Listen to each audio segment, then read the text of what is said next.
Terima kasih Anda masih bersama kami. Pemirsa, artis dan musisi Ronaldo Leonardo alias Oda ditangkap polisi karena kasus penyalahgunaan narkoba, dan ini menjadi penegasan bahwa artis menjadi pasar yang empuk dari peredaran narkoba. Mengapa artis rentan penyalahgunaan narkoba? Berikut ulasannya dalam Top Review. Tunggu apa lagi bersama Kata Oma. Telur gabus Kata Oma. Baru jagung bakar mentega. Jagung bakarnya nendang, menteganya meleleh di mulut. Rasakan kasih sayang Oma di kerenyahannya.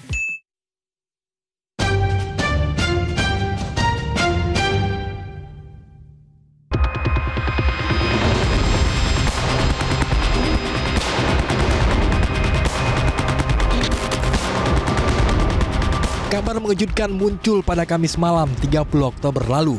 Artis dan musisi Onadio Leonardo atau akrab disapa Onat ditangkap polisi di rumahnya di kawasan Rempoa, Ciputat Timur, Kota Tangerang Selatan. Penangkapan Onadio berawal dari ditangkapnya seorang pelaku di Sunter, Tanjung Priuk, Jakarta Utara pada 29 Oktober 2025 lalu. Kabid Humas Polda Metro Jaya Brigjen Pol Ade Arysyam Indradi mengatakan dalam penangkapan pihaknya menyita sisa ganja dan papir. Sementara ekstasi tidak ditemukan di lokasi karena sudah habis dikonsumsi sebelum ditangkap. Setidaknya diamankan total ada 3 orang yang diamankan ya. Di TKP pertama itu di daerah Sunter, Tanjung Priuk, kemudian TKP kedua tadi di Ciputat Timur di West Rempoa ya. Berdasarkan hasil pendalaman di lapangan, maka barang bukti ekstasinya sudah habis karena diduga dipakai. Yang ditemukan hanya ada beberapa sisa ganja di dalam plastik. Ya, ini masih terus dikembangkan. Ini baru saja diamankan oleh rekan-rekan dari Satreskrim Narkoba Polres Metro Jakarta Barat. Penangkapan Onadio menambah panjang artis yang terjerat narkoba. Ahli hukum pidana narkotika yang juga mantan Kabag Humas Badan Narkotika Nasional Slamet Pribadi menyebut pola pergaulan membuat artis rentan godaan pemakaian narkoba. Itu pertama karena pola tingkah laku dan pola pergaulan. Pasti dia menghadapi kecanduan yang luar biasa. Artinya tidak tertahankan untuk tidak menggunakan. Dalam konteks artis sebagai pengguna narkoba untuk pribadi, Slamet Pribadi menegaskan bahwa mereka berhak mendapat asesmen dan rehabilitasi. Jika langsung dimasukkan tahanan, yang bersangkutan justru punya potensi bertemu bandar besar. Contohnya adalah aktor sekaligus narapidana kasus narkoba Ahmad Zoni yang diketahui mengedarkan narkoba di lapas saat menjalani hukuman. Ia kemudian dipindah ke lapas Nusa Kambangan. Kalau dia ditangkap untuk dilakukan penahanan, maka ini tidak menyelesaikan masalah. Jadi kalau ditangkap, sebaiknya langsung diajukan ke tim asesmen terpadu untuk mengetahui sejak kapan dia pakai, bagaimana cara dia pakai, apakah dia perlu rehab, apakah itu rehab jalan maupun rehab inap.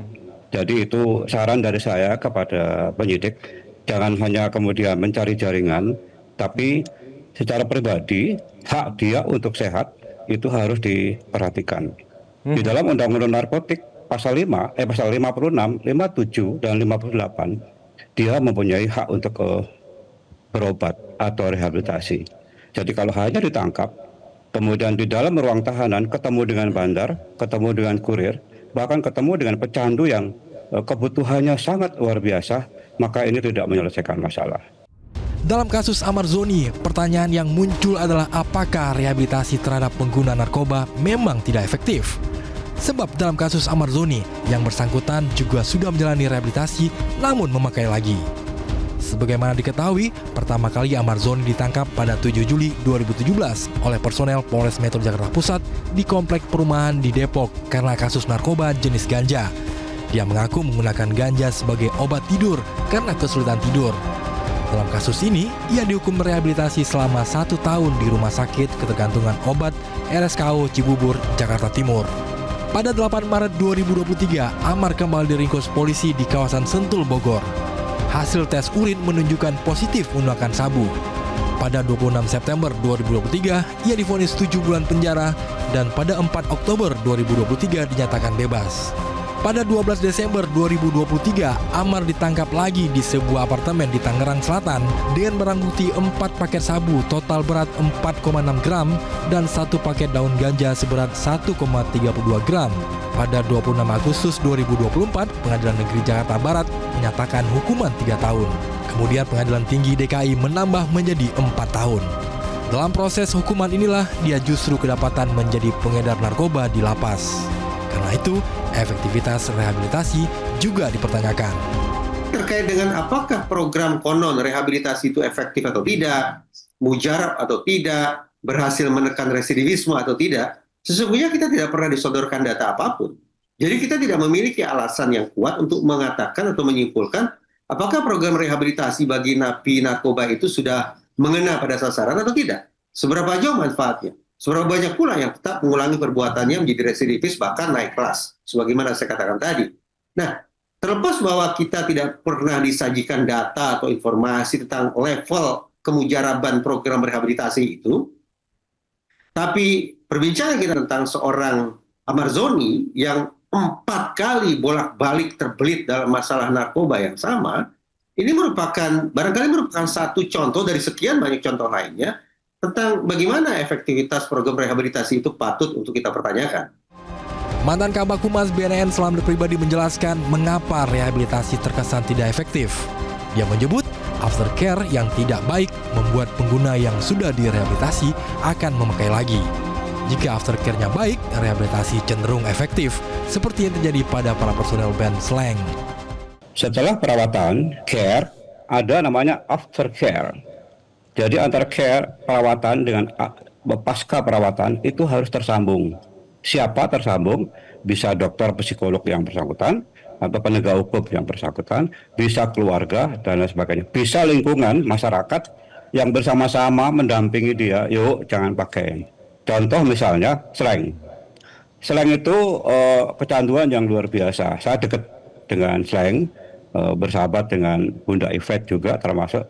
Bagaimana peran Bunda Yvette, bagaimana peran dokter untuk memisahkan antara barang-barang haram ini, kemudian untuk mengurangi, meniadakan sama sekali dengan kecanduan. Peran keluarga, peran masyarakat, peran dokter, peran psikolog itu sangat penting di dalam aftercare setelah perawatan. Yang pasti narkoba merupakan ancaman terbesar masa depan bangsa. Hal itu disampaikan langsung Presiden Prabowo Subianto saat menghadiri acara pemusnahan barang bukti narkoba di Lapangan Bayangkara, Jakarta, 29 Oktober 2025 lalu. Memang saya sadari bahwa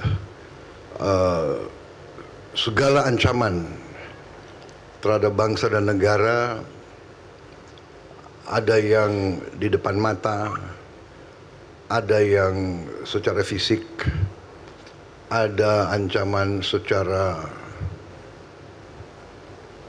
militer, ancaman secara psikologis, ancaman secara politis, ancaman yang besar dan tidak kalah bahaya adalah ancaman narkoba.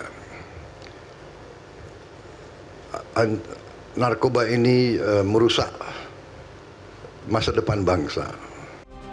Berdasarkan data Badan Narkotika Nasional (BNN), jumlah pengguna narkoba di Indonesia sebanyak 3,3 juta dengan rentang usia 15 hingga 64 tahun. BNN pernah membuat estimasi bahwa 40 hingga 50 orang meninggal setiap hari karena narkoba. Jelajahi cara baru mendapatkan informasi. Download Metro TV Extend sekarang.